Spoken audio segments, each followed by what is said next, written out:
ఈ వ్యవస్థల్ని తీసుకుపోండి, ఎంత దూరం తీసుకుపోతారు. మీరు విత్తినటువంటి విత్తనం అది ఫలప్రదమైన రోజు అది విషఫలంగా మీకే తయారవుద్దని ప్రజాస్వామ్యబద్ధంగా మిమ్మల్ని హెచ్చరిస్తున్నాం. ఇది పద్ధతి కాదు. అట్లీస్ట్ మీరు కేసు పెట్టారు, ముద్దాయిని చూసే హక్కు కూడా పోలీసు వారు కాలరెట్లు రాస్తారు. వాళ్ళ సోదరుడు వచ్చి వాళ్ళు చూస్తా ఉన్నా కూడా వాళ్ళు ఆయన అలౌ చేయలేదు.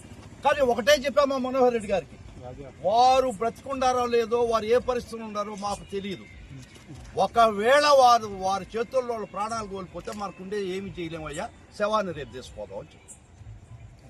ఇది దుర్మార్గం. ఈ దుర్మార్గం ఎన్ని రోజులు ఎల్లకాలం జరగద్దో ప్రజలే గమనించండి, చూస్తున్నాం. కానీ ప్రతి దానిలో నేచర్కి ఒక చెక్స్ అండ్ బ్యాలెన్సెస్ ఉంది. ఈ నేచరు దేన్ని కూడా అతిగా పెరగనివ్వదు, అతిగా ప్రవర్తించనివ్వదు. సిస్టమే అనుశాసనం.